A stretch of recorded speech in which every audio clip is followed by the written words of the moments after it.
Welcome into Phil's Tax Hacks and Other Retirement Facts with CPA and personal financial specialist, Phil Putney. Now let's get rolling with today's show. Hey everybody, welcome into Phil's Tax Hacks and Other Retirement Facts with Phil Putney and myself to talk investing, finance, retirement, and we're going to get into some rogue advisor personalities. Just kind of a fun title. I don't think it's necessarily rogue, but we're going to get into some personality types. We've talked about this before, Phil, but really from the consumer, right? From the client aspect. Right. So let's talk about it this time from your position, the advisors.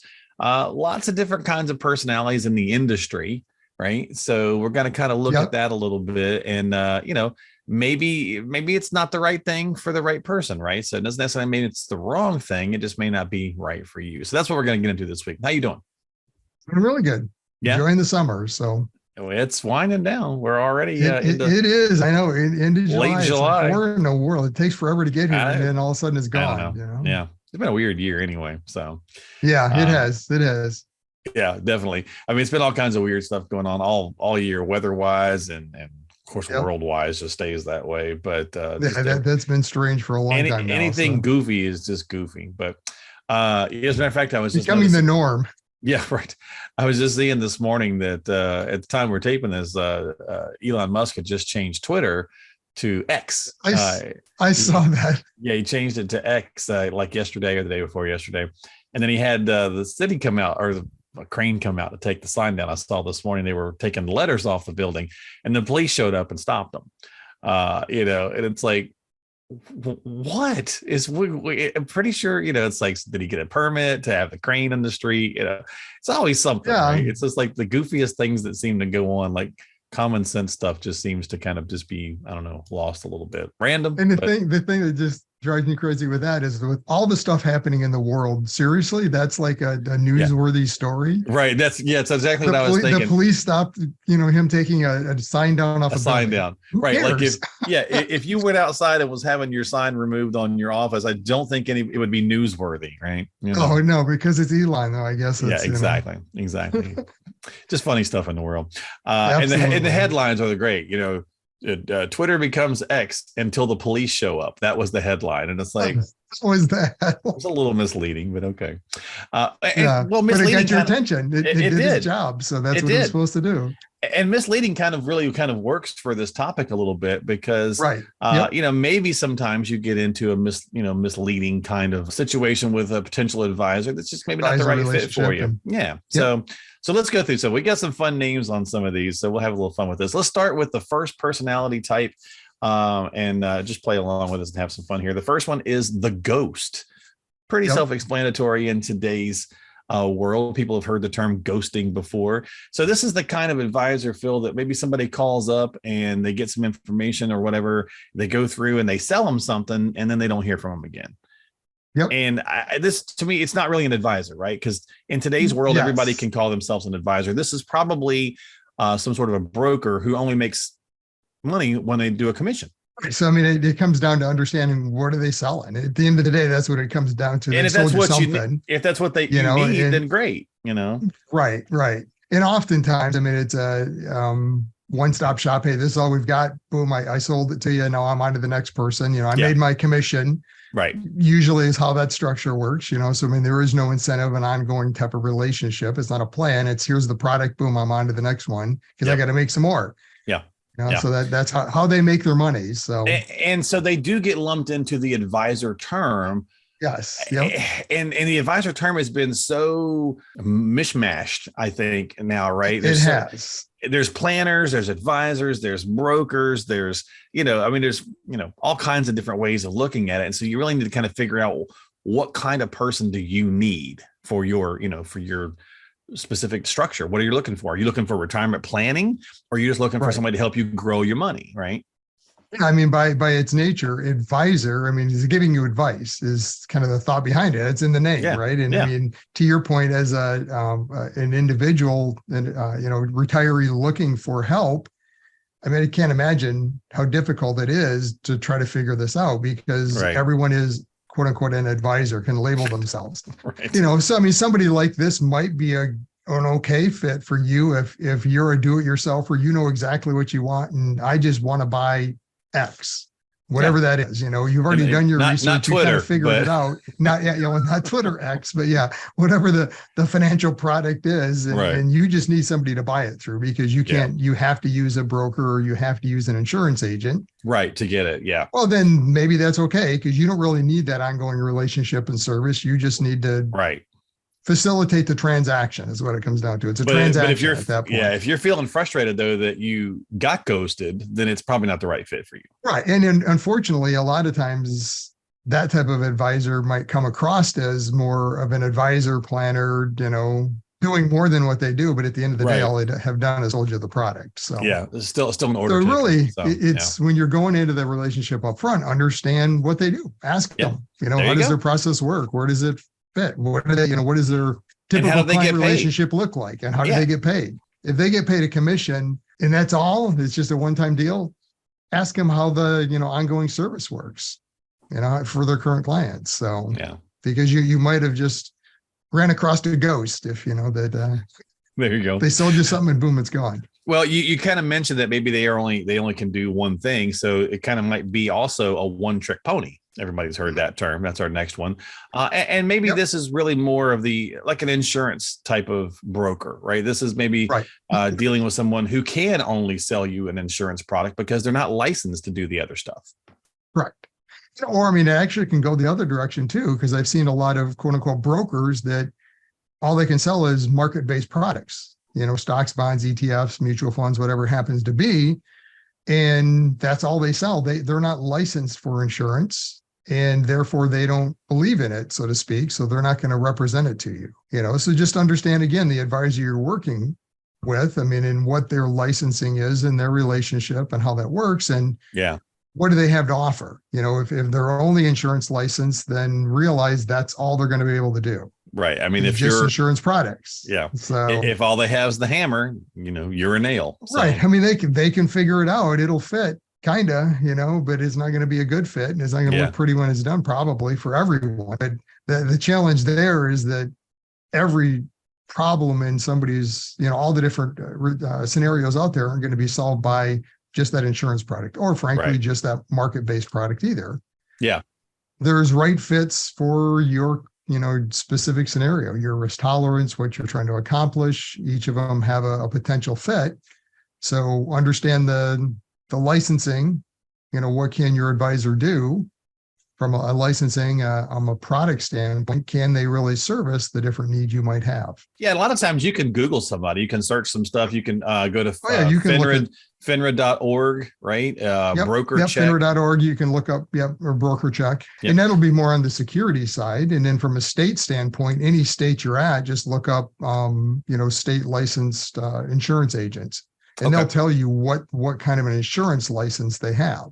There you go. Yep. All right. So how about the Jargon Juggler? So pretty self-explanatory. Every industry has jargon, right? I mean, no matter what it is. And we all have shorthand and shortcuts and whatnot to get there.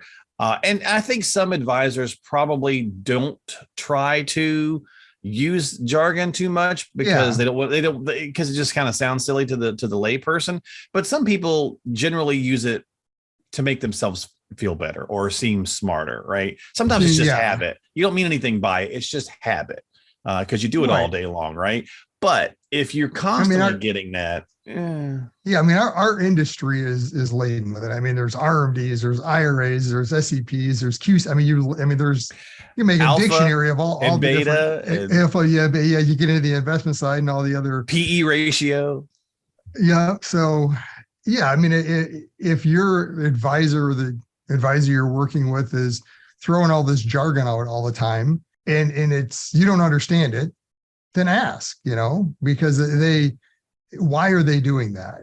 At the end of the day, it's important maybe to understand what these things are, but explain what it is. And I always try to make sure, like I said, our industry is just laden with it, right? So you have to use it to some extent. RMD, what is it? It's a required minimum distribution. Oh, okay, now I get it. And, so as long as you understand what it is, but if they just keep throwing all these out and it's, to your point, to make them maybe feel better or try to confuse you so you feel like, oh, I need your help because I don't understand any of this, which that may be the case. But at the end of the day, it's like going to the doctor, right? If all they're doing is throwing out all these crazy terms and makes it sound really bad, and it's like, oh, and at the end of the day, well, yeah, you just need to take this aspirin.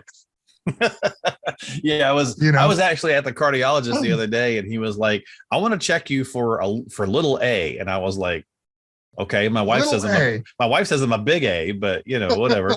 And so he starts to sketch out like this protein and he's kind of like drawing like what it is. And I thought, well, this is kind of cool, but while he was doing it, he was using a lot of medical terms, and I'm just like, yeah, okay. But the drawing kind of helped, right? So, so I think he realized he was going to get technical, but he was trying to give me a visual aid to kind of go with it. So it kind of made sense for the point of the conversation versus just going, I'm a heart doctor. Listen to all the fancy terms I have, right? So same kind of idea.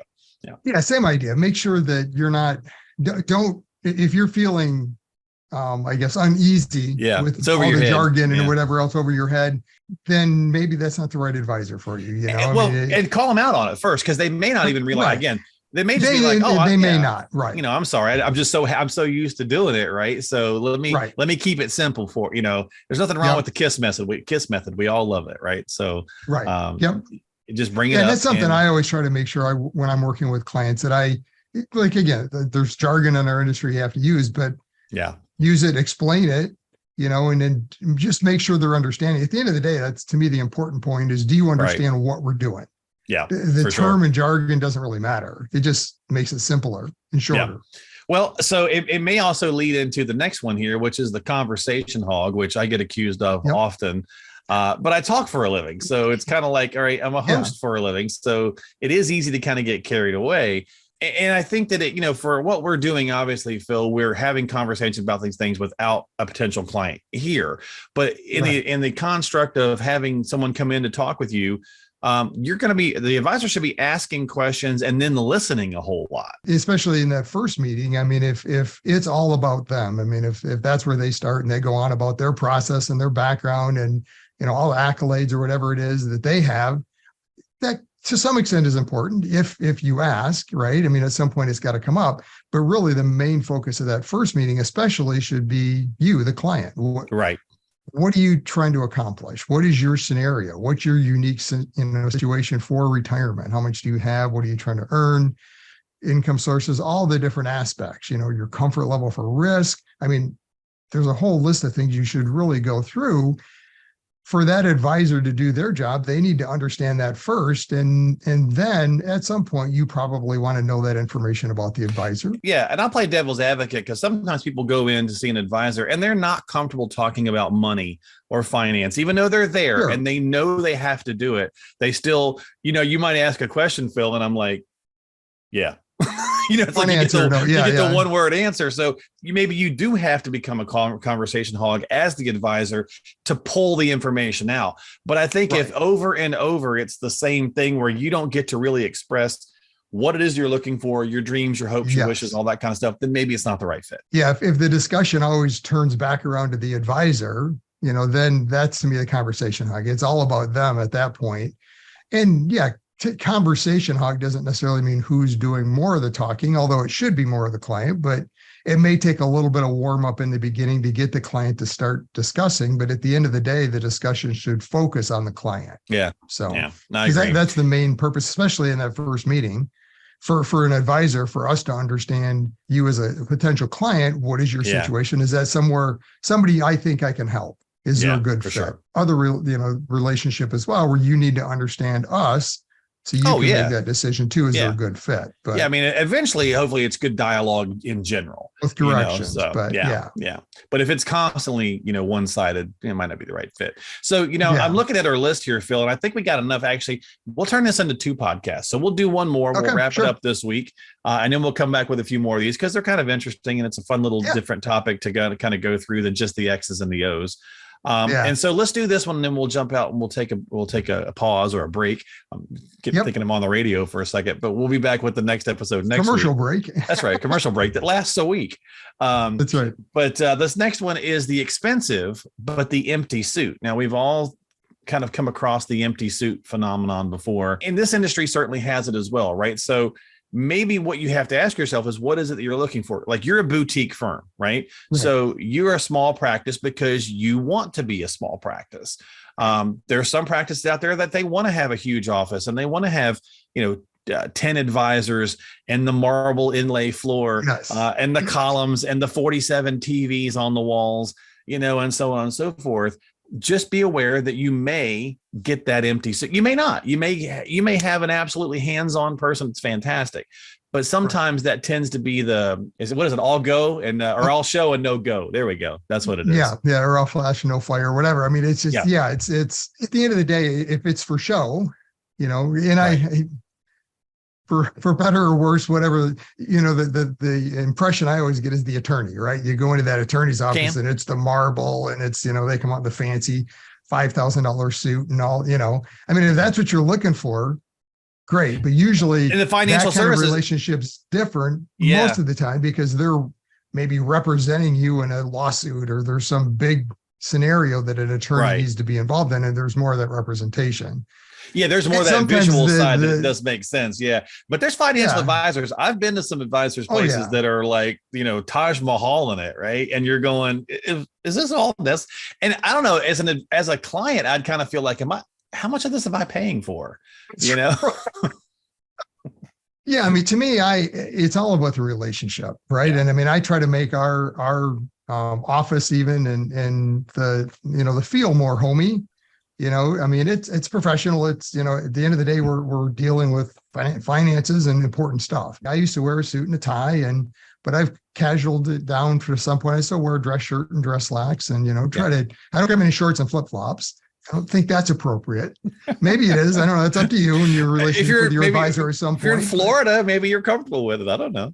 Yeah. I mean, to me, this really, I think, comes back to what you're looking for. I mean, if your advisor, you expect them to be dressed to the hilt just because you think that means that they're doing a better job, then that's great. Then that's what you're looking for. I know some people that makes them feel uncomfortable. I know an advisor that's got his office on his farm, and I mean, it's full on farm, right? And so there's chickens walking around and goats walking around, and he doesn't go walking in shoes that are covered from the chicken coop or anything, but it's still, that's what you're on a farm. Yeah. It's what his clients are looking for, though. They want a kind of a down homey feel, down to earth type of person, down to earth kind of person. Right. So it's all about finding that right thing in whatever walk of life you're in too. Right. And again, a lot of this is coming down to what you're looking for in that relationship, what you're comfortable with. I mean, if you want that type of relationship, that feel, that look to, I go to Joe Smith, the one with the big fancy office, and you see him on TV and he's got the